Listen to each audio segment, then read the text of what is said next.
No. You told me you like my smile. You told me you like how bright my eyes are. You told me you like my skin, white as snow. You told me I'm beautiful.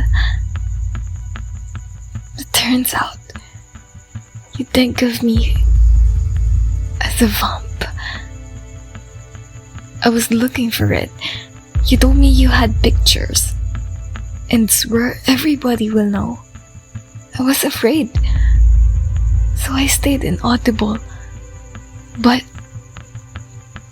I asked myself, is silence worth a lifetime of nightmares? You told me people will talk and talk. You told me my reputation is at stake. You told me it doesn't concern the authority. You told me I should be ashamed. You told me I dishonored my family.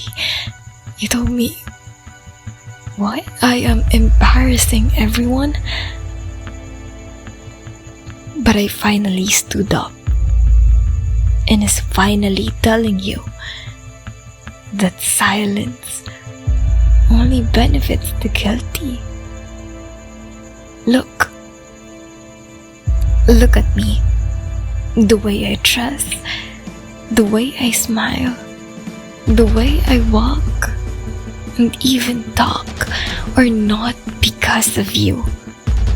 I am not for you. Let me ask you,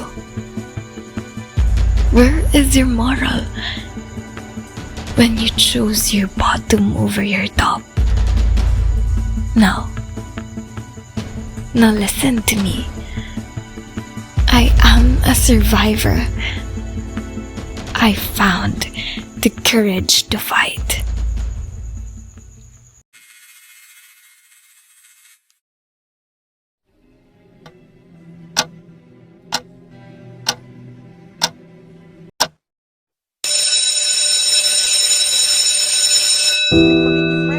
It's apparent that the number of sexual harassment cases currently taking place is rapidly rising, indicating the presence of various factors, one of which is how people in authority are not taking this massive problem into account and are not attempting to prevent it. Such behaviors have major implications, and as a result, the world should respond quickly to prevent such actions from happening. There are no hard, fast standards limiting who may and cannot be accused of sexual harassment. Anybody, regardless of status, can engage in unjust harassment. And just like the perpetrators, there is no qualification for who can be the victim of sexual harassment. Despite the fact that women have had the most prominent voices, males have also been harassed. Men and women can both be harassed by someone of the same or opposite sex. Therefore, neither gender nor sexual orientation stops someone from being harassed. But first, what precisely is sexual harassment? Sexual harassment is defined as unwelcome sexual approaches, demands for sexual favors, and other verbal or physical behavior of a sexual character. If you believe someone is sexually harassing you, it's important that you recognize the warning signals. The most obvious indication is if you are uncomfortable and are subjected to unwelcome physical touch. If your no has no effect and you're targeted with sexual jokes, you are being sexually harassed.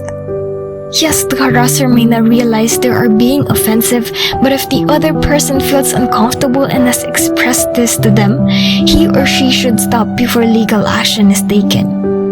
This advocacy has the following goals: stand against sexual violence. Preventing sexual assault can sometimes be as simple as stepping up at the right time. If you see suspicious conduct in public or among your friends, address the person before the situation turns into sexual violence. You don't have to be in the criminal justice sector to speak out against criminal sexual behavior. Ordinary people can and should speak up when they see sexual violence. Teach prevention techniques. Everyone can do something to help prevent sexual harassment. People should focus on adopting clear sexual harassment rules, recognizing unacceptable conduct, and provide tools needed to report incidents of sexual harassment in any setting, confidentially if necessary to eliminate retaliation. Create safe environments. Safe spaces allow survivors of sexual assault to speak openly about what happened to them without fear of judgment or revenge. The creation of such safe spaces is essential for survivors to cope with the sexual assault they experience. Ultimately, making survivors feel safer and more supported will inspire more individuals to come forward and identify sexual assault perpetrators. Believe and support victims. Victims of sexual harassment and assault may be hesitant to speak up about their experiences because they are concerned about how their peers may react. They may be terrified of being labeled a liar, of being told they are exaggerating, of being ashamed by the situation, or worst of all, of revenge from their abuser.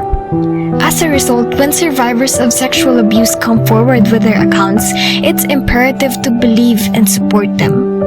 When speaking with survivors of sexual abuse, show your concern for their experience by taking their claims of sexual misconduct seriously and focusing responsibility on the offender rather than the victim.